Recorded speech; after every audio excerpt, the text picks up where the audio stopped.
ओम शांति। आज प्यारे मीठे बाबा की मुरली मंथन की डेट है 23 अप्रैल 2025। तो आज मीठे बाबा अपने बच्चों से कह रहे हैं, अब नाटक पूरा होता है, वापस घर जाना है। कलयुग अंत के बाद फिर सत्युग रिपीट होगा, यह राज सभी को समझाओ। अब नाटक पूरा होता है, वापस घर चलना है सभी को, क्योंकि भगवान आ गए हैं। कलयुग अंत के बाद सत्युग रिपीट होना है, तो यह राज सबको बताना है। क्योंकि कहते हैं ना, हम जो कहते हैं शायद उस पर लोग विश्वास न करें, लेकिन हमने जो किया है उस पर लोग हमेशा विश्वास करेंगे। इसीलिए अपने कार्य से अपनी उत्कृष्टता साबित करें, शब्दों से नहीं। कथनी और करनी सेम करो। तो बाबा ने जो कहा, नाटक पूरा होता है, घर चलने की तैयारी कैसे करेंगे? अपने पुरुषार्थ से। तो वही बात है, अपना पुरुषार्थ से हम ये काम सिद्ध करके बता देंगे कि अब घर वापस चलना है। तो ये राज सबको बताना है ना। प्रश्न, आत्मा पाठ बजाते बजाते थक गई है, थकावट का मुख्य कारण क्या है? उत्तर, बहुत भक्ति की, अनेक मंदिर बनाए, पैसे खर्च किए, धक्के खाते खाते सतो प्रधान आत्मा तमो प्रधान बन गई। तमो प्रधान होने के कारण ही दुखी है। जब किसी बात से कोई तंग होता है तब थकावट होती है। अब बाबा आए सब थकावट मिटा देने के लिए। भगवान आ, क्योंकि आत्मा थक गई है ना। इतना धन वैभव खर्च किए, इतना थके, इतना तीर्थ किया, क्या नहीं किया, कौन सा जप तप कर्म कांड हवन नहीं किए, लेकिन मन की शांति तो नहीं मिली। और जो भी मिला वो क्षणिक मिला, है ना। इसलिए भगवान आए सदा काल के हमारी थकावट मिटा देने के लिए। ओम शांति।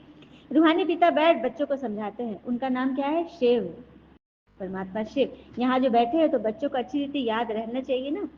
इस ड्रामा में जो सबका पाठ है वो अब पूरा होता है। हाँ, अब ये नाटक नए सिरे फिर चक्र शुरू होगा। नई दुनिया में सत्युग था, अभी पुरानी दुनिया में यह कलयुग का अंत है। हाँ, बाबा बार बार हमें समझा रहे हैं ना, कलयुग अंत के बाद फिर सत्युग रिपीट होगा। इतने सब जो है ना, उनको वापस जाना है अपने घर। भारत जो तो अविनाशी खंड है, बाबा भी यहाँ ही आते हैं, बाकी और सब खंड खलास हो जाएंगे।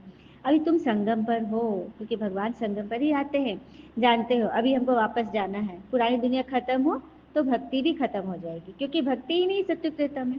भक्ति कब करते हैं हम? जब दुख होता है, गिरते हैं, विकारों में जाते हैं, तो भगवान को ढूंढते हैं। भगवान से ये पाप हो गया, भगवान रहम करो, क्षमा करो, तो ईश्वर को ढूंढने लग जाते हैं। सत्युग त्रेता में तो ढूंढने की दरकार ही नहीं है, वहां तो वैसे ही सभी सुखी संपन्न है। तो बाबा की याद के साथ साथ ये चक्र भी बुद्धि में रहना चाहिए कि अब नाटक पूरा होता है, सत्युग त्रेता द्वापर कलयुग और फिर संगम। संगम के बाद फिर से रिपीट होगा। तो यह बाबा है। बाबा फिर कह रहे मुझे याद करो और वर्षे को याद करो।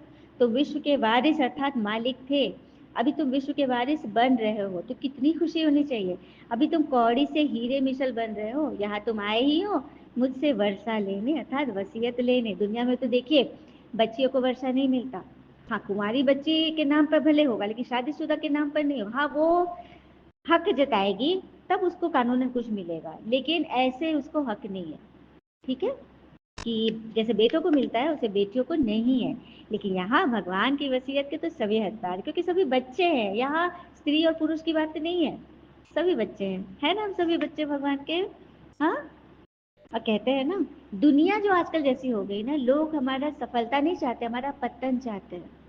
हम कैसे गिरे, हम कैसे दुखी हो, यह चाहते। ऊपर से तो मीठा मीठा बोलेंगे, लेकिन अंदर से तो हमें अंदर की क्या करना है? हमें तो सबके लिए अच्छा अच्छा सोचना है। अपने अंदर को हमें इतना क्लीन कर लेना, इतना मन साफ करे कि भगवान उसमें विराजमान हो जाए। ठीक है, कि बाबा कहते तुम जानते हो जब कलाएं कम होती है तब फूलों का बगीचा मुरझा जाता है। अभी तुम बनते हो garden of flower, garden of flower, लेकिन धीरे धीरे ये कला कम होती जाती है, तो फिर कांटों का जंगल बन जाता है। फिर से बाबा कांटों के जंगल को फूलों का बगीचा बनाते हैं। यही कर्तव्य चल रहा है, भगवान का चक्र है ना, रिपीट तो होना ही है। तो गृहस्थ व्यवहार में रहते इस पढ़ाई को स्टडी करते रहो। हाँ, सन्यासी माफी घर बार नहीं छोड़ना है। उन लोगों का तो हठयोग है, तुम्हारा है राजयोग। सबसे पहले तुम यहाँ पे मन पर राज करते हो, तो ये भी बुद्धि में रहे तो हर्षित मुख रहोगे ना। स्टूडेंट की बुद्धि में स्टडी याद रहती है ना, तो तुम्हारी स्टडी में क्या याद रखना है? पिता और वर्षा। तो वहां तो अनेक प्रकार की विद्या पढ़ाई जाती है, उन स्कूल में अनेक टीचर्स होते हैं। यहाँ तो एक ही टीचर है, जो टीचर भी है, पिता भी है और सदगुरु भी है। तभी तो आधा कल्प के लिए सुखी बन जाओगे ना। आगे चलकर तुमको बहुत साक्षात्कार होते रहेंगे कि वहाँ क्या क्या होगा। सत्युग में जानवर भी कैसे अच्छे अच्छे होंगे, सब अच्छी अच्छी चीजें होगी सत्युग में। सत्युग वाली चीज यहाँ कोई हो नहीं सकती। हाँ, तो तुम्हारी बुद्धि में सदा रहे कि हम स्वर्ग के लिए इम्तिहान पास कर रहे हैं, जितना पढ़ेंगे और फिर पढ़ाएंगे, टीचर बन औरों को रास्ता बताएंगे तो उतना ऊंचा पद पाएंगे। हाँ, यह है हमारे पारलौकिक पिता और यह है फिर अलौकिक अर्थात ब्रह्मा बाबा। हाँ, इनको ब्रह्मा बाबा तो यहाँ कोई नहीं, भक्ति में तो ब्रह्मा को बाबा किसी ने नहीं कहा, लेकिन हम बच्चे कहते हैं क्योंकि वो भी हमारे पिता है, प्रजापिता है, जिनको भगवान ने अडॉप्ट किया, जिनके तन में भगवान ने प्रवेश कर हमें ये ज्ञान मुरली सुना रहे। हाँ, शिव बाबा तो है निराकार, तुम तो कहेंगे वो बिंदी है। हाँ, बिंदी आत्मा बिंदी, तो उसका पिता भी बिंदी। जैसा बच्चा होगा वैसा पिता तो होना ही है, जैसा पिता हो वैसा बच्चा तो होना ही है। अब बाबा इस रथ पर सवार होकर हमको पढ़ाने आए हैं। यह भागीरथ है अर्थात भाग्यशाली रथ।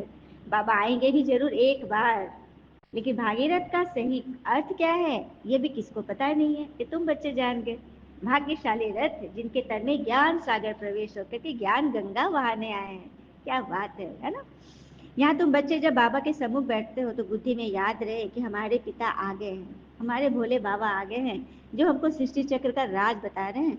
अभी नाटक पूरा होता है, अब हमको जाना है अपने घर। ये बुद्धि में रखना कितना सहज है, परंतु यह भी याद नहीं रख सकते, घड़ी घड़ी भूल जाते हैं। तो अपने दिल से पूछो कि हमको क्या याद पड़ता है। अगर बाबा की याद नहीं तो जरूर बुद्धि कहाँ ना कहाँ भटक रही है। विकर्ण भी विनाश नहीं होंगे, फिर विकर्ण विनाश में तो अंत कैसे जाएंगे, जबकि अंतिम सफर की तैयारी के लिए क्या क्या करना है, आइए प्रसंग से समझते हैं। सॉरी। एक राज्य का कानून था कि वहां के लोग 1 साल बाद अपना राजा बदल लेते हैं। उस दिन जो भी सबसे पहले शहर में आता था उसे राजा घोषित कर दिया जाता था, और उसके पहले वाले राजा को एक बहुत ही खतरनाक और मीलों में फैले जंगल के बीचों बीच छोड़ कर आते थे, जहाँ बेचारा अगर खूंखार जानवरों से किसी तरह अपने को बचा लेता था तो भूख प्यास से मर जाता था। न जाने कितने ही राजा ऐसे ही 1 साल की राजगद्दी के बाद जंगल में जाकर मर गए।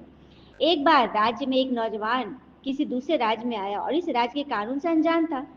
तब सब लोगों ने उसे आगे बढ़कर उसे बधाइयां दी, उसे कहा कि इसको इस राज्य का राजा चुन लिया गया है, और उसे बड़े मान शान के साथ राजमहल में ले गए। वो व्यक्ति हैरान भी हुआ और बहुत खुश भी हुआ। राजगद्दी पर बैठते उसने सोचा, मुझसे पहले जो राजा था वो कहाँ है।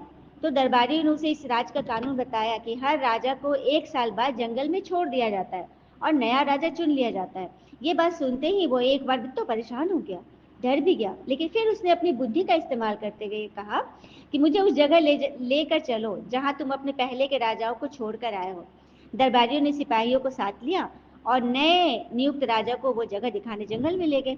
राजा ने अच्छी तरह उस जगह को देख लिया और वापस आ गया। अगले दिन उसने सबसे पहला आदेश दिया कि मेरे राजमहल से जंगल तक एक सड़क बनाई जाए और जंगल के बीचों बीच एक खूबसूरत महल बनाया जाए जहां पर हर तरह की सुविधा मौजूद हो। राजमहल के बाहर खूबसूरत बाग बनाया जाए।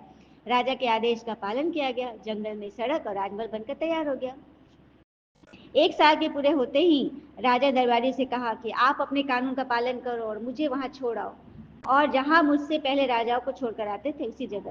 दरबारियों ने कहा, महाराज आज से कानून खत्म हो गया है, क्योंकि हमें एक अक्लमंद राजा मिल गया है। वहां तो हम उन बेवकूफ राजाओं को छोड़कर आते थे जो 1 साल की राजशाही के मजे में लेकर बाकी जिंदगी भूल जाते थे और शरीर छोड़ते थे, लेकिन इस राजा ने अपने दिमाग का इस्तेमाल किया है और अपने आगे जीवन का बंदोबस्त कर लिया।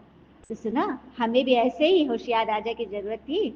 अब आप आराम से सारी जिंदगी हमारे राज्य पर राज करें। अब हम लोग भी ये सोचे कि कुछ दिन बाद हमें भी दुनिया वाले एक दिन ऐसी जगह छोड़कर आएंगे जहाँ दुख ही दुख है।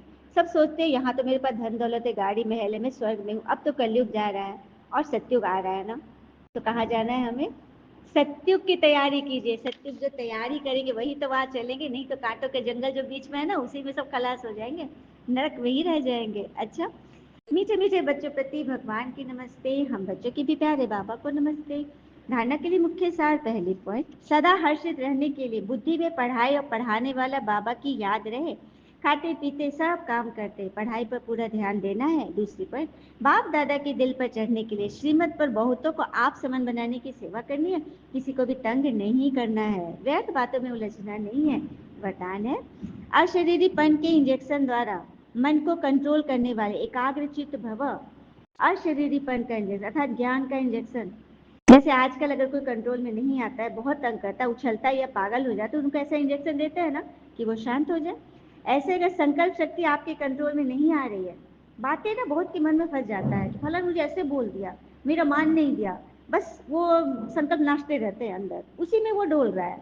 तो क्या करना है, ज्ञान का इंजेक्शन लगा लो, योग का इंजेक्शन लगा लो, फिर संकल्प शक्ति व्यर्थ उछलेगी ही नहीं, सहज एकाग्रचित हो जाएंगे। लेकिन यदि बुद्धि के लगाम बाबा को देकर फिर ले लेते हो तो मन व्यर्थ की मेहनत में डाल देता है। व्यर्थ की मेहनत से तो छूट जाओ। स्लोगन, अपने पूर्वज स्वरूप को स्मृति में रख सब आत्माओं पर रहम करो। आप हो दादा, छरदादा, नरदादा, परदादा, तो इतने बड़े बुजुर्ग हो तो छोटे पोतरे पोतरे तो थोड़ा गुस्सा करेंगे, वो कुछ भी करे कैसा भी करे, है ना। तो पूर्व स्वरूप की स्मृति से सर्वात्मा पर रहम करना है, कंबाइंड स्वरूप है विजयी बनने की। जैसे शरीर और आत्मा दोनों कंबाइंड होकर कर्म कर रही है, ऐसे कर्म और योग दोनों कंबाइंड हो। कर्म करते याद न भूले और याद में रहते कर्म न भूले, क्योंकि आपका टाइटल ही है कर्म योगी। आइए छोटा सा ही योग का प्रैक्टिस करते, मन एकाग्र करें, ध्यान से बैठ जाए आराम से। अब भृकुटी सिंहासन पर आत्मा को देखें। जैसे आत्मा को आपने देखना शुरू किया, अब आप फील करें परम धाम से निराकार आत्मा उतर करके आपकी आत्मा के ऊपर अपनी छत्र छाया लिया। आपके मस्तिष्क में ही बाबा छत्र छाया आत्मा को ढके हुए कवर करके वहां पर चमक रहे। एक बड़ा सा मणि आपके छोटे से मणि को कवर अप किया है। फील कीजिए ये चीज, जैसे कि सुरक्षा चक्र है। बाबा इस तरह से आपका माइंड रखो कि हर समय बाबा के आप प्रोटेक्शन लेयर पे हो, छत्र छाया में हो, तो आपकी सदैव सदैव विजय होती रहेगी। यही है बाबा के साथ कंबाइन। कुछ बातें हुई तुरंत बाबा को शेयर करें तो बाबा अपने गोल्डन कैंडल दिखाकर आपको कवर अप कर लेंगे। और ये बातें सबको भरोसा करना होगा कि हमारे साथ सिर्फ और सिर्फ बाबा है। बाबा ही हमें आगे बढ़ा रहे, बाबा ही हमें चला रहे, बाबा ही हमें सुनते हैं, बाबा ही हमें सिखाते हैं, पढ़ाते हैं, जो भी कर रहे हैं, मदद कर रहे हैं, सिर्फ और सिर्फ बाबा। तो ये बात वही विश्वास करेंगे जिनका भी खुद से बाबा के अलावा कोई नहीं हो। ठीक है, तो विश्वास कीजिए और नॉलेजफुल और पावरफुल बन कंबाइंड स्वरूप से स्थापना के कार्य को तीव्र गति से पूर्ण कीजिए। ओम शांति। शुक्रिया बाबा, शुक्रिया बच्चे। और कहते हैं ना कि जब भी मन थोड़ा भी घबराए, इस तरह से आप योग की प्रैक्टिस कर ले, बाबा के साथ बैठ जाए, तो फिर देखिएगा सारी स्टेयरिंग बाबा के हाथ में होगी। तो फिर जीत किसकी होगी? जीतेगा कौन रेस में? हमारे सिवा कौन जीतेगा, है ना, जिसके साथ भगवान है। अच्छा, ओम शांति। शुक्रिया बाबा, शुक्रिया।